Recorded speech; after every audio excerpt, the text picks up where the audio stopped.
That's not for you. Move yourself. Move yourself, little bratskis. Mama gonna beat you up. I have to bend it over. It's leaning down, honey. I know. Okay. Hey, hey, hey. So, about to get my shirt on and go run to the store real quick. In my power chair. Unfortunately, we got the bad news yesterday. Let's see. First of all, today is February 18th, 2015. The car has been in the shop for 2 weeks. We found a guy that would do it for payments, and so we didn't know what was wrong with it or whatever. But anyway, so it's a 99 Chevy Malibu, and apparently it's not worth a whole lot, like probably only about $800 Blue Book value because it's a 99, and it has 125,000 miles on it. And so anyways, we found someone that will check it out on payments for us, which is good because we're broke, as you already know. And so anyway, it's been in the shop for 2 weeks. Oh my goodness, you're such a pain in the necky. Been in the shop for 2 weeks, and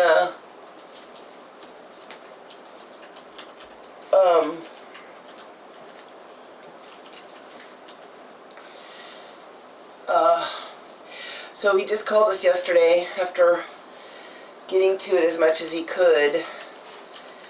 He said that the heads, he didn't say they're cracked, but I guess they're ruined or something, head gaskets or something, and that it would cost more to fix it because you have to take the top half of the engine off, and it would be a lot of labor, and so it would cost more to fix it than the car is even worth for the Blue Book value.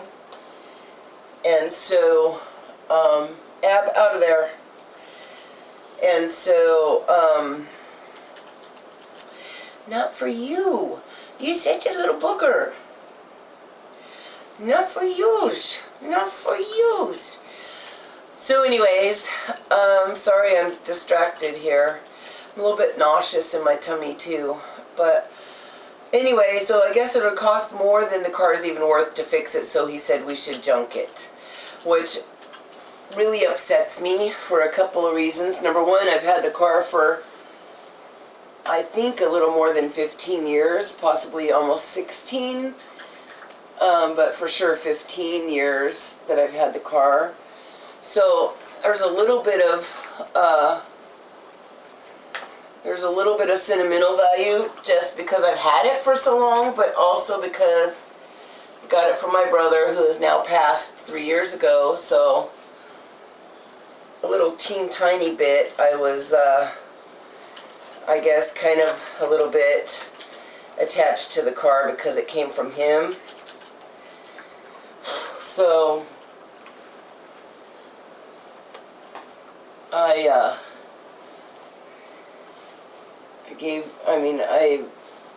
got the car from him, so I really don't want to give it up, but if it's not going to work, it's not going to work, and after 15 years, I guess it's probably time to get another one.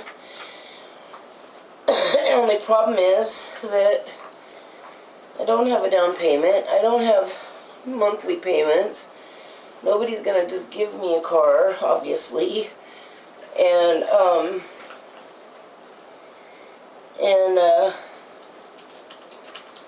going to need a down payment, as well as, you know, it's going to cost, any car I get's going to be a couple thousand at least, and I'm going to need to make payments of probably $200 or $300 a month, which I don't have because I'm living on Social Security right now, and it's only $721 a month, and It's only $7.21 a month, and my rent's $6.67, so I don't even have $100 left over each month after rent is paid, and I'm really scraping by every month, paying $20 to the power bill and $20 to the cell phone bill, and so far being lucky enough to not have it get turned off yet. Nothing.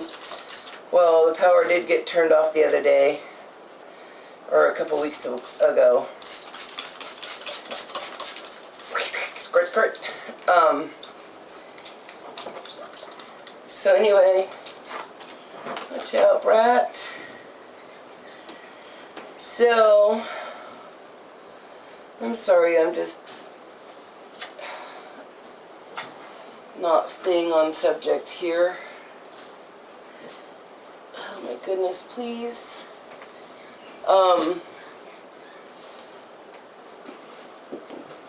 Anyway, so I don't have money for payments. I don't have a down payment. Like, it's really sucky. Stop when you don't have money and you need something. So that's my problem right now, is that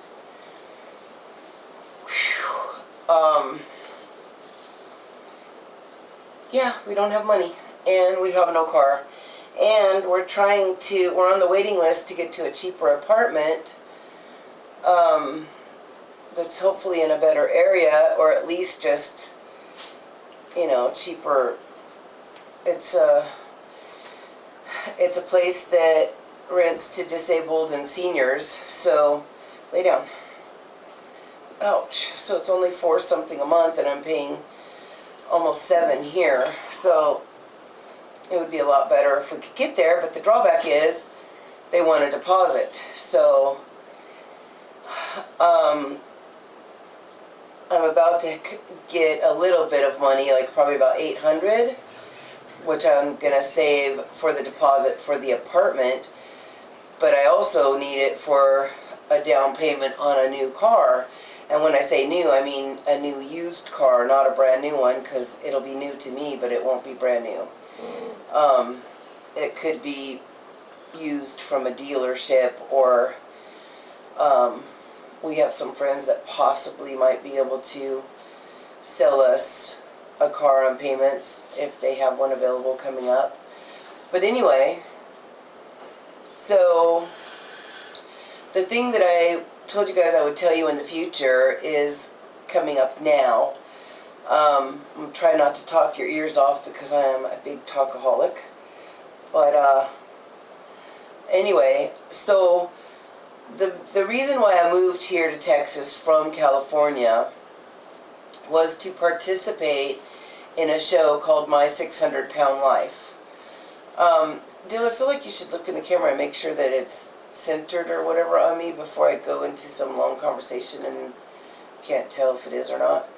But anyway,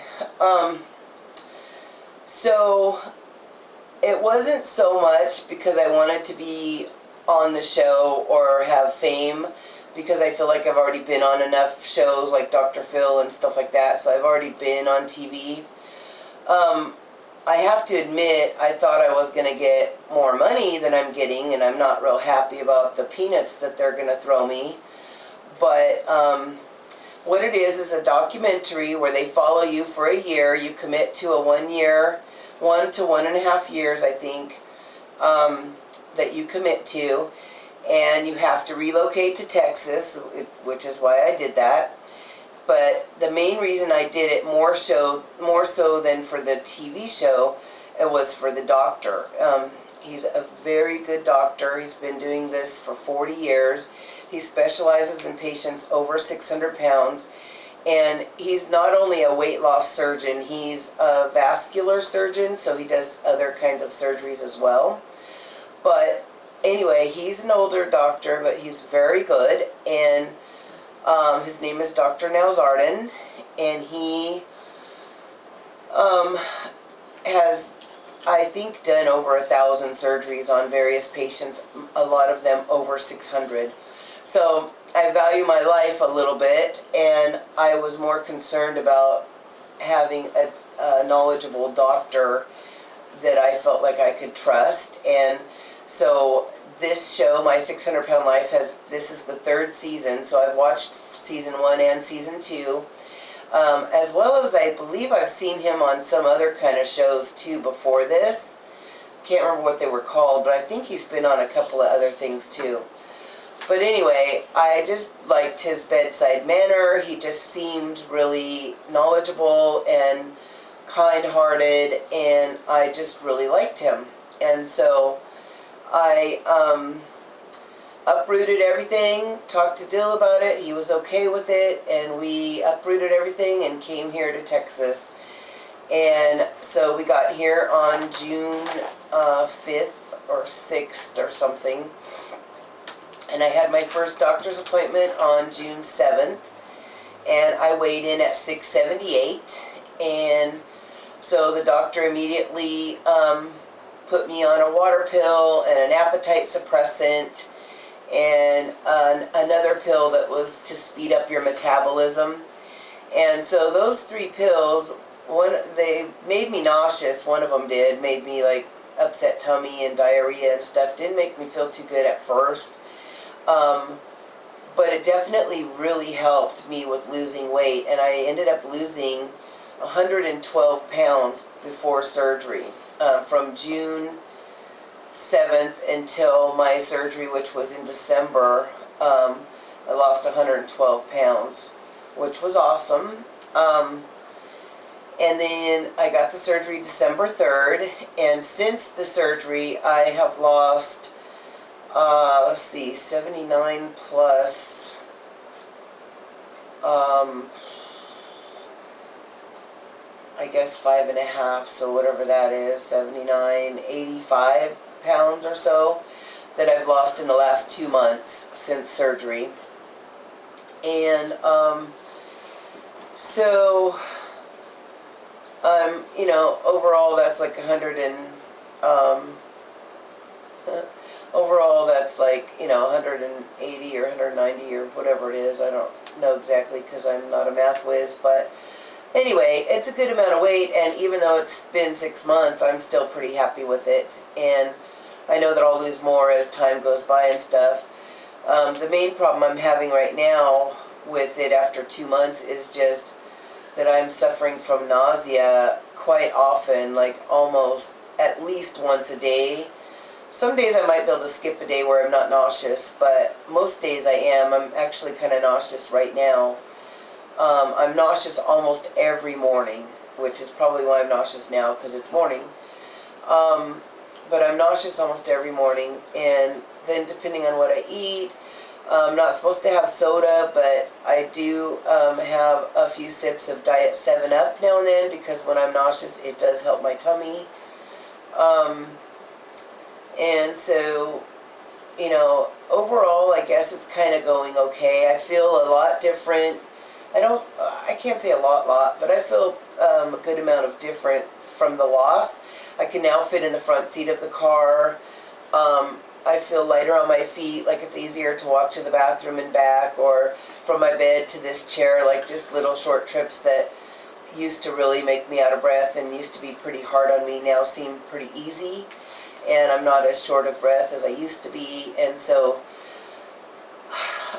so anyway, everything is a little bit easier on me. But now, just as the bad timing happens, 2 weeks ago the car broke down, and so I haven't been able to make it to the pool, which I really need to get to the pool so that I can do my walking and swimming and get my exercise going, so that I can, you know, help lose weight. It'll help me lose more weight in addition to what I'm now not eating. The exercise would help me as well, and I can do some form of exercise here in the living room, like outside of water, but it's a lot harder on me, and it just is much more comfortable on my joints and stuff to do it in the pool. So, so yeah, that's the bad timing, is that now the car broke down, the pool's about 13 miles or 14 miles or something from our house, and with no car, that's nearly impossible. I could take the Metro lift, which is like a paratransit bus type thing, but it's too slippery at the pool to get undressed there, so I would come home wet, and then I'm kind of afraid that my clothes would drip inside of the bus and that they would get mad. So I haven't quite tried that yet. I might try it once coming up here soon, since we don't have a vehicle right now, because I've got to get back to that pool before I go weigh in again, or the doctor's going to think I'm not doing nothing. And so anyway, I got to get to the pool soon, but I haven't been able to go for the last couple of weeks because of the car breaking down. So back to the show. My show airs tonight on TLC. It's called My 600 Pound Life. It's on the cable channel TLC. It's coming on at 8 p.m. Texas time. So California time, I don't know what time it's on. It's probably on, it could be on a little bit earlier, could be on the same time. I really don't know. You just have to check your cable channel TLC, the learning channel. And they have, a new show every Wednesday night at 8. And then in about a year from now, or 10 months, I'm not sure the exact date, they'll have another show on me, which is called a follow-up. And then it will show like all the weight I have lost over the next year that hasn't come yet. And then once I've lost most of my weight, the doctor's going to do excess skin removal as well. And so I should be a lot smaller, hopefully in the 200s, but for sure at least by the 300s for sure. But if it all goes my way, then I should be in the 2s, like low 2s hopefully. So right now as I speak, I weigh 511 pounds. I weighed 678 when I got here. So I've done okay. I haven't done super good, but I'm pretty happy with what I've done. And so anyway, yeah, I'm about to get in my power chair and go to the grocery store. Since we have no vehicle, luckily there's a store kind of close, but the sidewalks are horrible. They're all leaning down toward the street, and so I'm trying to learn the right paths and the right directions to go on the best sidewalks possible so that I won't, go down into the street or whatever.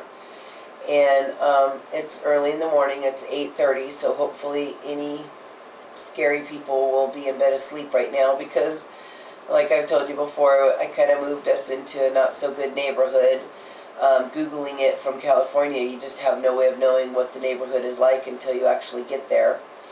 So, not real happy with this neighborhood, which is another reason why I'm wanting to move to a better neighborhood to hopefully, have the cheaper rent and maybe a better neighborhood. I don't know. I mean, it might be the same type of neighborhood, but I'm hoping that since it is a place that only rents to disabled people or seniors, I'm hoping that maybe it'll have better clients or tenants that live there, and maybe that'll make it feel a little bit safer.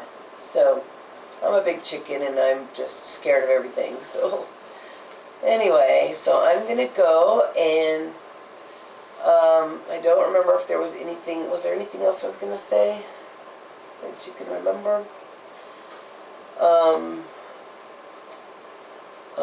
This is Abby. I think you guys have obviously seen her. She's a little bit bigger now. She's 8 months old. She's a little booger. She's nice and calm right this minute, but she's pretty bratty. Huh? Oh. Anyways, so yeah, so my 600 Pound Life is coming on tonight, February 18th, Wednesday, at 8 p.m. Texas time on TLC. And that'll be the only show about me until this time next year, or maybe in December. I don't know exactly what date it's going to be. There'll be a follow-up on me, which will show most of the stuff, most of my progress, because I feel like I haven't had a chance to really lose enough to show much progress, because the 100 I lost before surgery. So I've really only lost like 80 pounds after surgery, and it doesn't feel like it's very much progress. Also, don't believe everything that you hear on there. Being a documentary, they like to turn and twist things and make it sound a little more juicier to get better ratings and to keep more people staying on that channel during commercials. And I've done very well. My first post-op appointment, I lost 43 pounds. My second appointment, I lost 36 pounds. And my third appointment, I only lost 5.5 because they wanted to do a follow-up doctor's appointment right before this show aired. So they had me go back to the doctor after only 10 days. And after 10 days, I lost 5.5 pounds, which I still think was pretty good. But it doesn't make me look very good because they're probably not going to put that it had only been 10 days. And I heard that they might switch it around and put my second post-op visit where I lost 36 pounds, I think. I don't remember. I think they're going to put that as my second visit. And then the doctor got really mad at me and yelled at me and got all upset and told me that the surgery's not working for me. And he just was really in a bad mood that day. So he really yelled at me, and I think they're going to put my very last visit right before the show airs as my second visit, and then put my second visit as my last visit when I lost the 33 or 36 pounds, whatever it is I lost, I forget. I think they're going to put that 30-pound visit as my very last visit and make it look like after the doctor yelled at me that I went home and did the right thing and lost enough weight. But it really did not happen that way. I lost the 43 first, then the 36, and then the 5.5 last. In fact, my last doctor's appointment was just on February 5th, I believe, Thursday the 5th, was my last doctor's appointment when I only lost the 5.5 pounds. But they're going to switch it all around and you know, make it look the juiciest for their show. So I just want to tell you guys, don't believe everything that you see or hear on there. You will see me probably being kind of grumpy because I was pretty grumpy with the film crew several times because they're pretty annoying. They want to follow you, you know, several times a week. They want to come and stay several hours a day. And I just get tired of them hanging around. You know, they always wanted to see me undressed in my bra and undies, which you're going to see, which I hate that part because my body's just not that good. It's fat and I'm embarrassed, but, you know, they were always asking me to get undressed, and I was always fighting them and telling them no. And so you'll, I'm sure, see some grumpy moments where I'm pretty bitchy to them as well. And I admit to it, that was 100% me because they're just irritating and I couldn't help it. But the doctor's really good. He's really knowledgeable. He really has helped me. And I really, really love the doctor, but the film crew and all the rest of them are pretty darn annoying. And anyway, so I'm going to go now and get my grocery shopping done while it's early, just get it over with. And I just wanted to say hello, and I guess I'll talk to y'all later on. Bye.